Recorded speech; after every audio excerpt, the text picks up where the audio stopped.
जय श्री राधे कृष्ण साथियों, मेरे चैनल पे आप सभी का स्वागत है। आज मैं आपको एक प्रेरणादायी कहानी सुनाने जा रही हूँ। आशा करती हूँ कि आप सभी को पसंद आएगी। अगर पसंद आए तो लाइक और शेयर कीजिए। मेरे चैनल को सब्सक्राइब करना ना भूलें। तो चलिए शुरू करते हैं आज की कहानी। लेते हैं एक नई प्रेरणा। एक जंगल था जिसका नाम सुंदरवन था। उस जंगल में बहुत से पशु पक्षी रहा करते थे और अपना अपना जीवन यापन खुशी से कर रहे थे। उसी जंगल में एक कौवा भी रहता था। जब बरसात का मौसम आया तो उसी जंगल में एक बगला उड़ के दूर देश से वहां रहने आया।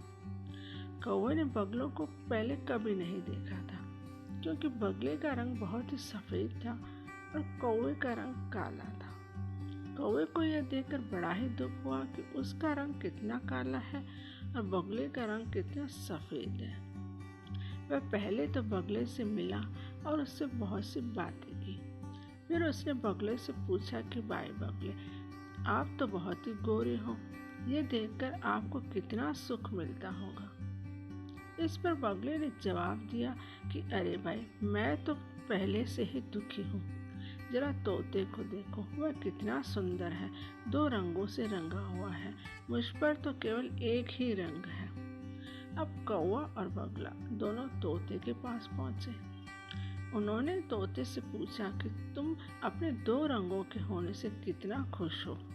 इस पर तोता बोला कि मैं तो तुम दोनों से भी ज्यादा दुखी हूँ। जरा मोर को देखो, वह कितना ही सुंदर रंगों से रंगा हुआ है। अब सब मिलकर मोर के पास पहुंचे। देखा तो मोर को मारने के लिए उसके पीछे शिकारी लगे हुए हैं। जब मोर को सुरक्षित होते देखा तो वे सब उससे मिलने गए और उससे अपनी बात कही। तब मोर बोला कि उसका जीवन तो इन्हीं रंगों के कारण असुरक्षित हो गया है।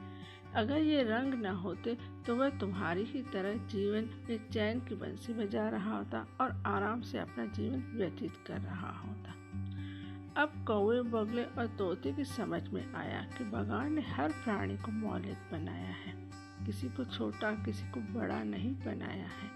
यदि हम असंतुष्ट रहना चाहें तो हर परिस्थिति में असंतोष के कारण ढूंढ लेते हैं, पर यदि हम संतुष्ट रहना चाहें तो भी हर परिस्थिति में संतोष के कारण हमें उपलब्ध होते हैं, केवल हमें उनका उपयोग करना होता है। तो इसी तरह से हमें इस कहानी से प्रेरणा मिलती है कि परमात्मा ने हमें जो दिया है हमें उसी में खुश रहना चाहिए, ताकि हमारा जीवन सुखी और खुशहाल बन सके।